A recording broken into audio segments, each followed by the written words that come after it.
इस चैनल पर आपका स्वागत है। वीडियो पसंद आए तो लाइक एंड शेयर और कमेंट करें और चैनल को सब्सक्राइब करें। चलिए वीडियो को शुरू करते हैं। रोते बिलखते परिवार से राजकुमार की विदाई की वेला। शाक्य संघ की सभा में जो घटित हुआ उसकी सूचना सिद्धार्थ के पहुंचने से बहुत पहले ही राजमहल में पहुंच चुकी थी। घर पहुंचने पर उन्होंने देखा तो पिता शुद्धोदन, मौसी महाप्रजापति, पत्नी यशोधरा और अन्य परिजन रोने बिलखने लगे। दुख में डूबे पिता शुद्धोदन ने कहा, पुत्र सिद्धार्थ, हम युद्ध के कारण बर्बादी के बारे में अच्छी तरह जानते हैं, लेकिन मैंने कभी इसकी कल्पना भी नहीं की थी कि तुम इतना कठोर निर्णय ले लोगे। सिद्धार्थ ने विनम्रता से उत्तर दिया, ऐसा तो मैंने भी नहीं सोचा था कि हालात यहाँ तक पहुँच जाएंगे।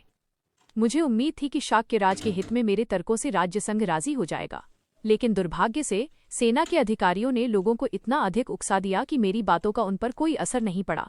लेकिन मैं आशा करता हूं कि आपने अनुभव किया होगा कि मैंने कैसे हालात को अधिक बिगड़ने से बचा लिया। मैं सत्य और न्याय के मार्ग पर अडिग रहा, चाहे उसके लिए कोई भी सजा रही हो। मैंने उसके वार को अपने ऊपर ले लिया। लेकिन पिता शुद्धोदन को इससे संतोष नहीं हुआ। वो बोले, तुमने ये नहीं सोचा कि इससे हमारे ऊपर क्या बीतेगी। सिद्धार्थ ने उत्तर दिया, लेकिन इसी कारण तो मैंने प्रव्रज्या लेना स्वीकार किया है। आप सोचिए, यदि शाक्यों ने आपके सारे खेत जब्त करने के आदेश दे दिए होते तो इसके कितने दुखदायी परिणाम होते। लेकिन तुम्हारे बिना हमारे लिए खेतों का क्या लाभ है। दुख व चिंता से भरे हुए राजा शुद्धोदन बोले, सारा परिवार ही शाक्य गणराज्य का परित्याग कर तुम्हारे साथ देश छोड़कर क्यों नहीं चल दे। हम सभी साथ रहेंगे तो अच्छा रहेगा। प्रजापति गौतमी भी दुख के मारे बिलखते हुए बोली, पुत्र सिद्धार्थ, मैं भी यही कहती हूँ कि तुम हम सबको छोड़कर अकेले कैसे जा सकते हो। सिद्धार्थ ने धीरज बंधवाते हुए कहा, माँ, आपने तो हमेशा हमें यही शिक्षा दी है कि साहस और वीरता तो क्षत्रिय योद्धा की पहचान है। आप एक क्षत्रिय की माँ हैं, इस समय आपको वीर होना चाहिए। इस तरह दुखी होना ठीक नहीं है। यदि मैं युद्ध भूमि में गया होता और वहां मारा जाता तो तुम क्या करती? क्या तब भी आप इसी तरह दुखी होती? माता गौतमी बोली, नहीं, वैसा तो एक क्षत्रिय के योग्य ही होता, लेकिन अब तुम हम लोगों से दूर जंगल में हिंसक जानवरों व अन्य कठिनाइयों के बीच रहने जा रहे हो।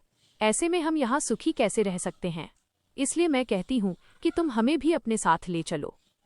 सिद्धार्थ ने माता गौतमी को समझाया, माँ, इस समय आपको साथ ले चलना संभव नहीं है। नंद अभी बच्चा ही है। मेरे पुत्र राहुल का जन्म भी अभी ही हुआ है। ऐसी स्थिति में इन सबको छोड़कर आपका मेरे साथ चलना कैसे संभव है।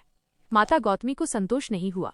उनका कहना था, हम सभी शाक्यों को ये देश छोड़कर कोसल नरेश के संरक्षण व अधीनता में रहने के लिए कोसल जनपद में जा सकते हैं। सिद्धार्थ ने विनम्रता से पूछा, लेकिन माँ, इससे शाक्य क्या कहेंगे? क्या वे इसे देशद्रोह नहीं समझेंगे?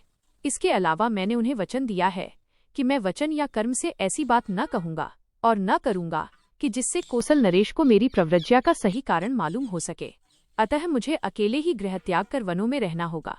लेकिन आप ही बताएं कि युद्ध में भाग लेकर मारकाट का भागीदार बनना या जंगल में रहना, इन दोनों में से उत्तम कौन सा है?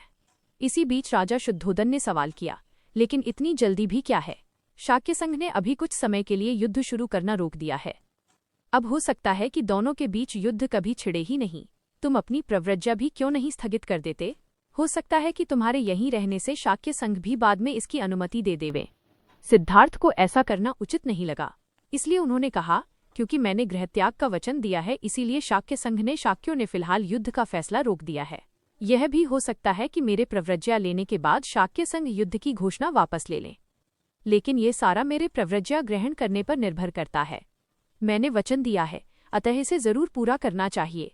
इसे तोड़ने के परिणाम हमारे लिए और शांति चाहने वाले युद्ध विरोधियों दोनों के लिए गंभीर हो सकते हैं।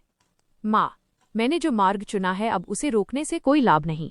आप मुझे आज्ञा और अपना आशीर्वाद दो। ये जो कुछ हो रहा है अच्छे के लिए ही हो रहा है।